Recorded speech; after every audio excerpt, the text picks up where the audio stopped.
आमतौर पर ना जब हम फोर्सेस के बारे में सोचते हैं तो दिमाग में एक बहुत ही सीधी और आसान सी तस्वीर बनती है। जैसे एक ऑब्जेक्ट है, उस पे धक्का लगाया और वो उसी डायरेक्शन में आगे बढ़ने लगा। हाँ, मतलब इलेक्ट्रोस्टैटिक्स में भी हमने यही देखा है। एक पॉजिटिव चार्ज को किसी इलेक्ट्रिक फील्ड में रख दो तो वो बिल्कुल फील्ड लाइंस की दिशा में सीधा निकल जाता है। एग्जैक्टली लेकिन आज की इस चर्चा में जहां हम फिजिक्स के एक नए पहलू को एक्सप्लोर करने वाले हैं, वहां ये सीधा साधा लॉजिक ना थोड़ा घूम जाता है। आज हम नीट एस्पायरेंट्स के लिए फिजिक्स के एक बेहद क्रूशल और high weightage chapter moving charges and magnetism का एक डीप और एग्जाम फोकस्ड रिवीजन करेंगे। बिल्कुल, और ये रिवीजन प्योरली कंसेप्चुअल होगा जहां हम शॉर्टकट्स और मिस्टेक्स पर फोकस करेंगे। हाँ, और इस चैप्टर की कहानी ना आज से लगभग 200 साल पहले 1820 में शुरू होती है, जब डेनिश फिजिसिस्ट हंस क्रिश्चियन ऑरस्टेड ने एक आम सा लेक्चर डेमोन्स्ट्रेशन किया था। उस दिन से पहले तक इलेक्ट्रिसिटी और मैग्नेटिज्म को बिल्कुल अलग-अलग माना जाता था। राइट, दोनों फिनोमेना का आपस में कोई कनेक्शन नहीं था। ओस्टेड का एक्सपेरिमेंट सच में साइंस के इतिहास का एक बहुत बड़ा टर्निंग पॉइंट था। वो बेसिकली अपने स्टूडेंट्स को इलेक्ट्रिसिटी के बारे में कुछ दिखा रहे थे।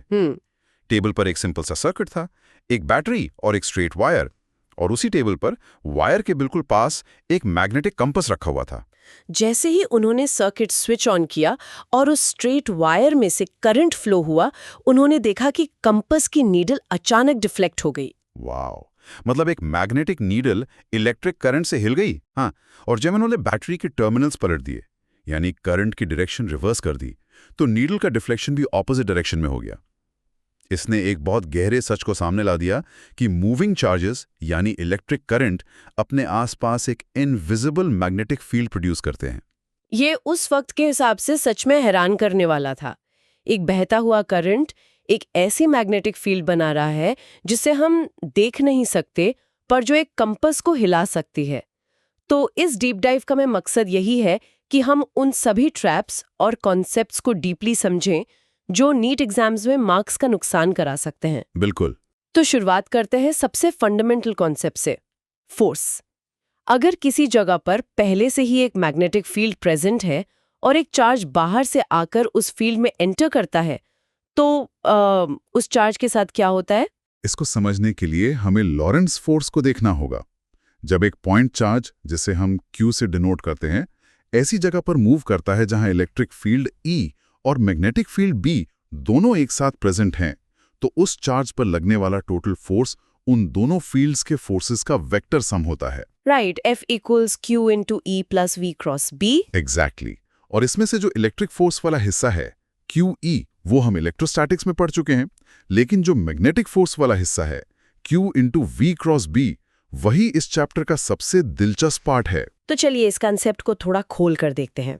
अगर आसपास कोई इलेक्ट्रिक फील्ड नहीं है, सिर्फ मैग्नेटिक फील्ड है, तो टोटल फोर्स का फॉर्मूला बन जाता है F = Q × V × B। और मैग्नीट्यूड की बात करें तो क्रॉस प्रोडक्ट खोलने पर QVB sin थीटा बनता है। हाँ, जहां थीटा वेलोसिटी वेक्टर V और मैग्नेटिक फील्ड वेक्टर B के बीच का एंगल है। यहाँ मैं एक विजुअल एनालॉजी जोड़ना चाहूंगी, क्योंकि ये फोर्स बाकी फोर्सेस की तरह सीधा बर्ताव नहीं करता। ये मैग्नेटिक फोर्स ना बिल्कुल एक तेजी से चलते हुए कार के स्टीयरिंग व्हील की तरह काम करता है। अच्छा, स्टीयरिंग व्हील, ये एक बहुत ही इंटरेस्टिंग कंपैरिजन है, इसे थोड़ा इलैबोरेट कीजिए। देखो, जब ड्राइवर कार चलाता है तो एक्सेलरेटर का काम होता है स्पीड बढ़ाना, जिसकी वजह से कार की काइनेटिक एनर्जी बढ़ जाती है। एक नॉर्मल पुश फोर्स बिल्कुल एक्सेलरेटर की तरह काम करता है, लेकिन स्टीयरिंग व्हील कार की स्पीड को बढ़ा नहीं सकता, वो सिर्फ दिशा यानी डायरेक्शन बदलता है। Make sense. Magnetic force exactly यही करता है। क्योंकि फॉर्मूला में V × B है, इसका मतलब मैग्नेटिक फोर्स हमेशा वेलोसिटी वेक्टर के एग्जैक्टली परपेंडिकुलर लगेगा। और मैकेनिक्स का बेसिक रूल है, अगर फोर्स डिस्प्लेसमेंट के परपेंडिकुलर है तो वर्क डन हमेशा 0 होता है। बिल्कुल, और इसका नतीजा ये निकलता है कि मैग्नेटिक फोर्स एक मूविंग चार्ज की स्पीड या काइनेटिक एनर्जी को कभी चेंज नहीं कर सकता, वो सिर्फ उसका पाथ बदल सकता है। ये क्लैरिफिकेशन बहुत जरूरी है। नीट एग्जामिनर्स इस पॉइंट को असर्शन रीजन क्वेश्चंस में लगातार टेस्ट करते हैं। राइट। लेकिन इस QVB sin थीटा फॉर्मूला के अंदर एक बहुत बड़ा एग्जाम ट्रैप भी छुपा हुआ है। अगर ध्यान से देखें तो फोर्स वेलोसिटी V पर डिपेंड करता है। अगर कोई चार्ज रेस्ट पर है, यानी उसकी वेलोसिटी 0 है, तो चाहे आप कितनी भी स्ट्रॉन्ग मैग्नेटिक फील्ड लगा लें, तो मैग्नेटिक फोर्स 0 ही रहेगा। एक स्टेशनरी चार्ज फील्ड को फील ही नहीं करता। रुको, यहाँ एक पल के लिए मुझे टोकना पड़ेगा। रुके हुए चार्ज पर फोर्स 0 है, ये तो समझ आता है, लेकिन अगर चार्ज तेजी से मूव कर रहा हो पर उसकी दिशा बिल्कुल मैग्नेटिक फील्ड की लाइंस के पैरेलल हो, तब क्या होगा? वहां भी फोर्स 0 हो जाएगा। अरे वाह, सच में? हाँ, क्योंकि अगर चार्ज फील्ड के पैरेलल मूव कर रहा है तो थीटा 0 डिग्री होगा और एंटी पैरेलल में थीटा 180 डिग्री होगा। दोनों केसेस में साइन थीटा की वैल्यू स्ट्रिक्टली 0 होती है, तो फोर्स का टर्म ऑटोमेटिकली 0 हो जाएगा और पार्टिकल बिल्कुल सीधा निकल जाएगा। मतलब फोर्स का असर दिखाने के लिए चार्ज को फील्ड को कट करते हुए निकलना पड़ेगा, परपेंडिकुलर 90 डिग्रीज पर, जहां साइन 90 मैक्सिमम होता है। एग्जैक्टली। अब ये तो बात हुई एक अकेले पॉइंट चार्ज की, पर असली दुनिया में हम प्योर मेटल वायर्स यूज करते हैं जिनके अंदर अरबों इलेक्ट्रॉन्स एक दिशा में फ्लो करते हैं। तो मैक्रो लेवल पर फॉर्मूला क्या होगा? अगर एक लंबा वायर मैग्नेटिक फील्ड में रखा हो, उस सिचुएशन में फॉर्मूला बनता है F = I × L × B। यहां वेक्टर L वायर की लंबाई है, जिसकी दिशा ठीक वही होती है जिस दिशा में करंट बह रहा होता है। मैग्नीट्यूड निकालने पर हमें I/L/B sin थीटा मिलता है। Got it. तो फोर्स कब और कितना लगता है ये क्लियर है, और हमें ये भी पता है कि फोर्स मोशन के परपेंडिकुलर लगता है, स्टीयरिंग व्हील की तरह। तो आखिर ये फोर्स चार्ज को किस ट्रैजेक्टरी पर ले जाता है? ये किनेमैटिक्स का बड़ा खूबसूरत नतीजा है। अगर किसी पार्टिकल पर एक कांस्टेंट फोर्स उसकी वेलोसिटी के एग्जैक्टली 90 डिग्रीज पर लग रहा हो, तो वो एक सेंट्रीपिटल फोर्स का काम करता है। ओ, मतलब वो गोल घूमने लगेगा। बिल्कुल, पार्टिकल एक परफेक्ट सर्कुलर मोशन में घूमने लगता है। जब चार्ज Q, जिसका मास m है, वेलोसिटी v से परपेंडिकुलर आता है, तो हम सेंट्रीपिटल फोर्स mv² को मैग्नेटिक फोर्स QVB के बराबर रख देते हैं। दोनों तरफ से वेलोसिटी कट जाती है और रेडियस का एक बेहद जरूरी फॉर्मूला मिलता है। R = mv/qb। सही जवाब। अगर इस फॉर्मूला का थोड़ा पोस्टमार्टम करें तो फिजिकली इसका मतलब क्या है? अगर v यानी मोमेंटम ज़्यादा है, मतलब पार्टिकल भारी है या बहुत फास्ट है, तो उसको मोड़ना मुश्किल होगा। वो एक बड़े रेडियस का सर्कल बनाएगा। और अगर मैग्नेटिक फील्ड भी स्ट्रांग है, तो डिनोमिनेटर बड़ा हो जाएगा और रेडियस छोटा। एक स्ट्रॉन्ग मैग्नेटिक फील्ड पार्टिकल को मोड़कर एक टाइट छोटे सर्कल में फंसा देगी। एकदम ठीक पकड़ा। और इस फॉर्मूला से हम एक और ज्यादा फंडामेंटल क्वांटिटी निकालते हैं, जिसे साइक्लोट्रॉन फ्रीक्वेंसी कहते हैं। मतलब पार्टिकल को एक पूरा राउंड लगाने में कितना समय लगेगा? Right, time period. Time period निकालने के लिए सर्कल की सर्कमफेरेंस 2πr को स्पीड v से डिवाइड करते हैं। जब r की जगह mv/qb डालते हैं तो v और v कैंसिल हो जाते हैं। नतीजा ये कि फ्रीक्वेंसी न्यू का फॉर्मूला बनता है qb/2πm। वेट, इस फॉर्मूला में तो स्पीड v या रेडियस r कहीं है ही नहीं। और यही चैप्टर का एक बहुत ही जरूरी नीट शॉर्टकट और ट्रैप है। साइक्लोट्रॉन फ्रीक्वेंसी चार्ज की स्पीड या सर्कल के रेडियस दोनों पर ही निर्भर नहीं करती। ये सच में बड़ा आहा मोमेंट है। मतलब अगर दो पार्टिकल्स हैं, एक स्लो और एक फास्ट, तो फास्ट वाले का मोमेंटम ज्यादा है, वो बड़े सर्कल में घूमेगा, स्लो वाला छोटे सर्कल में घूमेगा। हाँ, और क्योंकि फास्ट वाले का रास्ता लंबा है और स्लो वाले का रास्ता छोटा है, इनकी स्पीड इनके डिस्टेंस को बैलेंस कर लेती है। दोनों को एक राउंड पूरा करने में एग्जैक्टली बराबर टाइम लगता है। वाओ, वो हमेशा एक साथ चक्कर पूरा करेंगे। ये नीट पेपर सेटर्स का फेवरेट असर्शन रीजन सवाल होगा, क्योंकि कॉमन सेंस कहती है फास्ट पार्टिकल जल्दी राउंड पूरा करेगा, पर फिजिक्स कहती है टाइम बराबर लगेगा। ये साइक्लोट्रॉन मशीन का फंडामेंटल प्रिंसिपल है। परफेक्ट। लेकिन अब तक हमने परफेक्टली परपेंडिकुलर वेलोसिटी की बात की है। अगर वेलोसिटी और मैग्नेटिक फील्ड के बीच का एंगल 90 ना होकर 30 या 60 डिग्री हो, तब क्या होगा? ऐसे सिचुएशन में हमें वेलोसिटी को दो कंपोनेंट्स में बांटना पड़ता है। एक parallel component v cos theta और एक perpendicular component v sin theta. Oh, और पैरेलल कंपोनेंट पर मैग्नेटिक फील्ड कोई फोर्स नहीं लगा पाती। एग्जैक्टली। इसलिए पैरेलल कंपोनेंट पार्टिकल को कांस्टेंट स्पीड से आगे धकेलता रहता है, लेकिन परपेंडिकुलर कंपोनेंट उस पर अपना सेंट्रोपेटल असर दिखाता है और उसे गोल घुमाता है। तो एक फोर्स उसको गोल घुमा रहा है और दूसरा उसको आगे खींच रहा है। इन दोनों को मिला दें तो स्प्रिंग जैसी आकृति बनेगी, जिसे हम हेलिकल मोशन कहते हैं। बिल्कुल।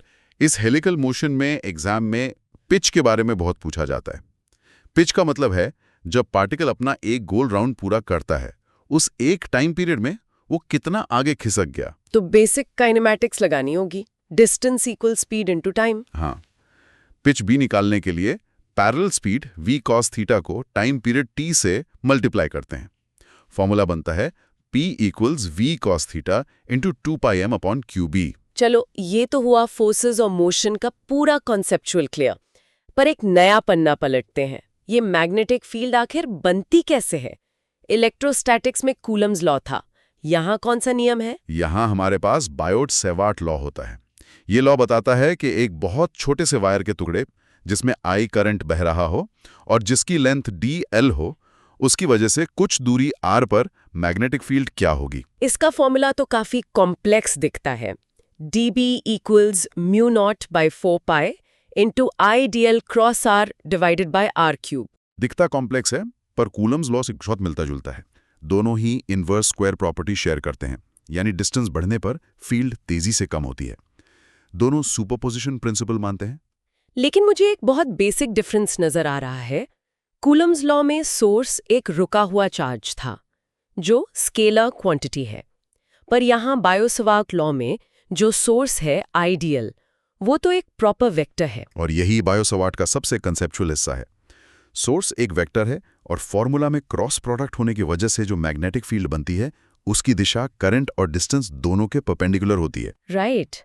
और बायो-सेवार्ट लगाकर जो डेरिवेशन सबसे ज्यादा पूछा जाता है, वो एक सर्कुलर करंट लूप के सेंटर का है, जिसका फाइनल फॉर्मूला आता है B equals mu not I/2r। हाँ, पर एक बात बताओ, जैसे इलेक्ट्रोस्टैटिक्स में गॉसेस लॉ था, जो सिमेट्री देखकर कैलकुलेशंस आसान कर देता था, क्या मैग्नेटिज्म में भी कोई ऐसा शॉर्टकट है? बिल्कुल है। इसे एम्पियर्स सर्क्यूटल लॉ कहते हैं। ये मैग्नेटिज्म का गॉसेस लॉ ही है। फॉर्मूला है closed integral B.dl equals mu not times I enclosed. अच्छा। आसान शब्दों में, अगर बहुत सिमेट्री है, जैसे एक लंबी सीधी वायर या लंबा सिलेंडर, तो लंबा इंटीग्रेशन करने की जगह एक इमेजिनरी लूप सोचिए। उस लूप पर फील्ड और लेंथ को मल्टीप्लाई करें तो वो लूप के अंदर फंसे हुए टोटल करंट का म्यू नॉट टाइम्स होता है। और इस सिमेट्री का सबसे बेस्ट एग्जाम्पल सोलेनॉइड है। अगर एक सिलेंडर के ऊपर हम कॉपर वायर को टाइटली लपेट दें तो वो सोलेनॉइड बन जाता है। उसके अंदर फील्ड का फॉर्मूला क्या होता है? एक आइडियल लंबे सोलेनॉइड के अंदर मैग्नेटिक फील्ड यूनिफॉर्म होती है। फॉर्मूला बनता है B equals mu not NI। लेकिन रुकिए, यहाँ एक बहुत बड़ा ट्रैप है जिसमें स्टूडेंट्स नेगेटिव मार्किंग ले आते हैं। ओह, वो छोटा n वाला ट्रैप। हाँ, फॉर्मूला में जो अल्फाबेट स्मॉल n लिखा है, वो टोटल नंबर ऑफ टर्न्स नहीं है। वो दरअसल number of turns per unit length है। मतलब total turns capital N divided by total length small l। Exactly. Exams में इंटेंशनली टोटल टर्न्स और लेंथ अलग दे देते हैं और जल्दीबाजी में स्टूडेंट्स छोटे n की जगह टोटल टर्न्स रख देते हैं। ये ध्यान रखना बहुत जरूरी है। Small n is turns density. तो अब तक हमने देखा कि करंट एक मैग्नेटिक फील्ड बनाता है और मैग्नेटिक फील्ड करंट पर फोर्स लगाती है। इसका बड़ा नतीजा ये होना चाहिए कि दो पैरेलल वायर्स एक दूसरे पर फोर्स लगाएंगे, राइट? एकदम परफेक्टली डिड्यूस किया आपने। दोनों वायर्स एक दूसरे के साथ इंटरैक्ट करते हैं। पर एक्सपेरिमेंट में एक बहुत काउंटर इंट्यूटिव चीज होती है। अगर दोनों पैरेलल वायर्स में करंट सेम डायरेक्शन में फ्लो कर रहा है, तो दोनों वायर्स एक दूसरे को अट्रैक्ट करती हैं। वेट, एकदम रुक जाओ यहाँ। इलेक्ट्रोस्टैटिक्स में हम पढ़ते हैं लाइक चार्जेस रिपेल। यहाँ करंट्स की दिशा लाइक है, सेम है, तो वो रिपेल क्यों नहीं कर रहे, अट्रैक्ट क्यों कर रहे हैं? ये तो उल्टा हो गया। और यही कारण है कि ये एक यूनिवर्सल एग्जाम ट्रैप है। एग्जाम के प्रेशर में दिमाग ऑटोमेटिकली इलेक्ट्रोस्टैटिक्स वाला लाइक रिपेल्स लॉजिक लगा देता है।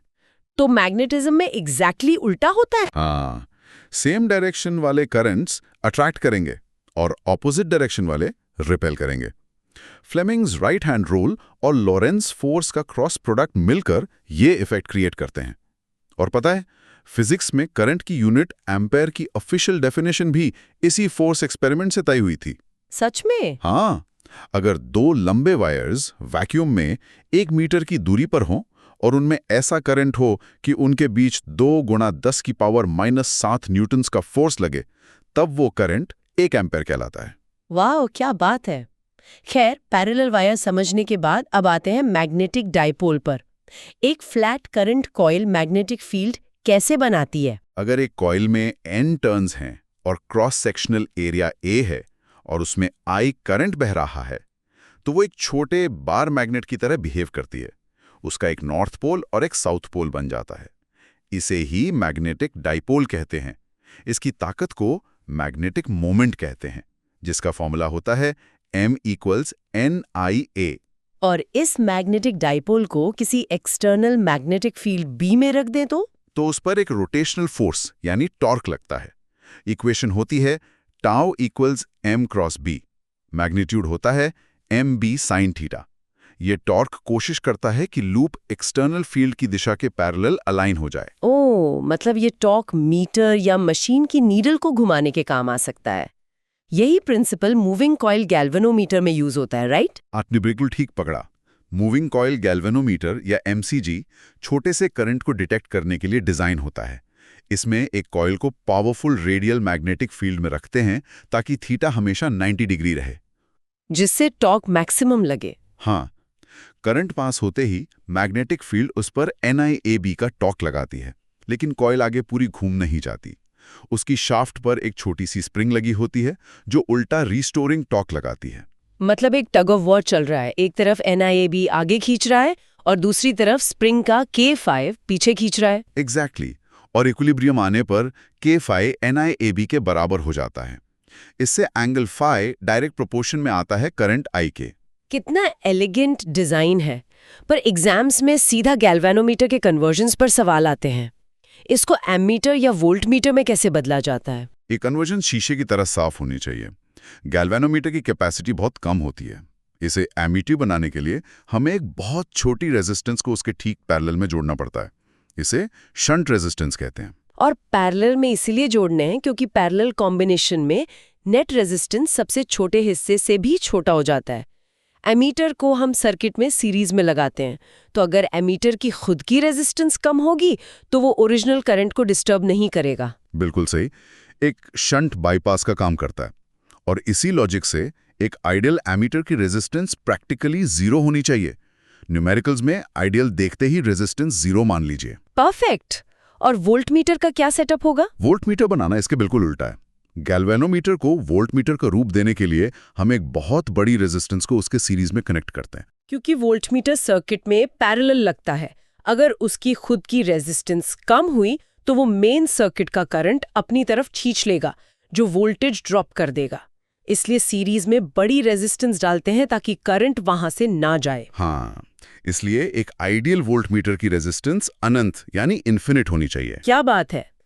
तो हमने अर्स्टेड से लेकर स्टीयरिंग व्हील वाले Lawrence force, cyclotron, Ampere's law और गैल्वेनोमीटर कन्वर्जन सबको डीपली कवर कर लिया। और सफर के अंत में मैं एक बहुत ही डीप पॉइंट टू पॉन्डर छोड़ना चाहूंगा। हाँ बिल्कुल। आइंस्टाइन की थ्योरी ऑफ रिलेटिविटी और इलेक्ट्रोमैग्नेटिज्म को मिला दें तो पता चलता है कि जब कोई चार्ज मूव करता है तो एक स्टेशनरी ऑब्जर्वर उस पे मैग्नेटिक फोर्स देखता है। पर सोचो, अगर एक ऑब्जर्वर खुद उस चार्ज की स्पीड के साथ साथ चलने लगे तो उसके फ्रेम ऑफ रेफरेंस में चार्ज रुक गया। एक सेकंड, अगर उसके लिए चार्ज रेस्ट पर है यानी V 0 है तो F=QVB के हिसाब से मैग्नेटिक फोर्स गायब हो जाना चाहिए। एग्जैक्टली, यही होता है। उस ऑब्जर्वर के लिए मैग्नेटिक फोर्स और फील्ड प्रैक्टिकली गायब हो जाते हैं। उस ऑब्जर्वर को सिर्फ एक इलेक्ट्रिक फील्ड दिखती है और वही इलेक्ट्रिक फोर्स लगाती है। ओह वाओ, मतलब इलेक्ट्रिक और मैग्नेटिक फोर्सेस असल में एक ही सिक्के के दो पहलू हैं। हाँ, नेचर में रिलेटिव ऑब्जर्वेशन पर डिपेंड करता है कि आपको मैग्नेट दिखेगा या इलेक्ट्रिसिटी। फिजिक्स सच में कमाल का सब्जेक्ट है। ये बस डेरिवेशंस का खेल नहीं है, विजुअलाइज करने का तरीका है। और स्टूडेंट्स को इस अंडरस्टैंडिंग को स्ट्रॉन्ग करने के लिए प्रैक्टिस करनी चाहिए। Practice AI predicted questions from this chapter on Paper Predict to boost your NEET score.